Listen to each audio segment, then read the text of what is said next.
गांव के बाहर एक पुरानी हवेली थी जिसे सालों से किसी ने नहीं देखा था। लोग कहते थे कि वहां एक भूतनी का साया है। कोई भी उस हवेली के पास जाने की हिम्मत नहीं करता था, क्योंकि जो लोग वहां गए वे कभी लौट कर नहीं आए।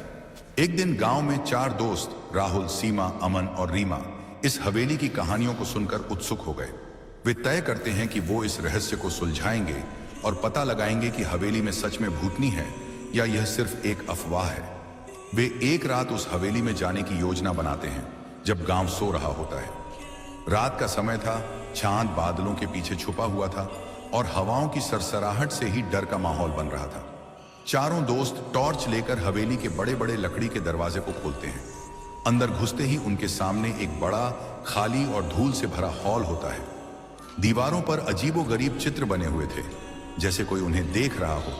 अचानक एक अजीब सी आवाज सुनाई देती है। कौन है यहां? आवाज इतनी ठंडी थी कि उनके रोंगटे खड़े हो गए।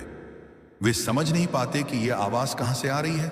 रीमा ने हिम्मत करके आगे बढ़ने की कोशिश की, लेकिन तभी उसे ऐसा लगा जैसे किसी ने उसकी कलाई पकड़ी हो। उसकी चीख निकल गई और बाकी दोस्तों के होश उड़ गए। अमन ने उसे खींचकर वापस लिया और वे सब जल्दी से हवेली के एक कमरे में भागे। कमरे में घुसते ही दरवाजा अपने आप बंद हो गया। कमरे के कोने में एक पुराना झूला धीरे धीरे अपने आप हिल रहा था, जैसे कोई अदृश्य ताकत उसे झूला रही हो।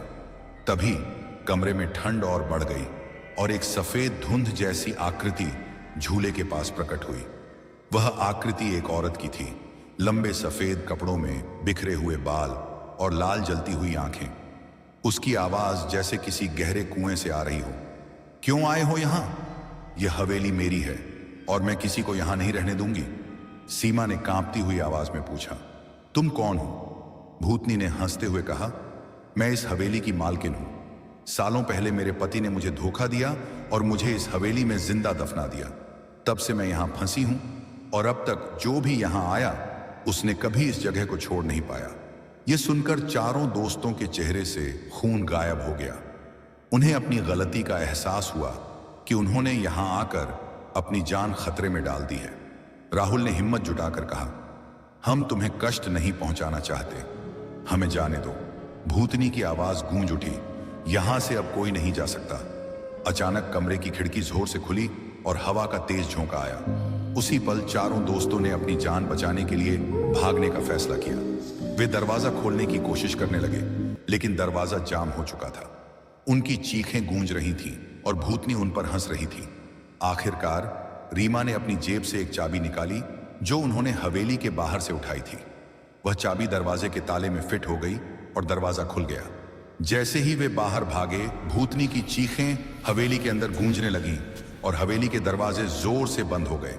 चारों दोस्त दौड़ते हुए गांव वापस आए और उन्होंने कसम खाई कि वे कभी उस हवेली के पास भी नहीं जाएंगे।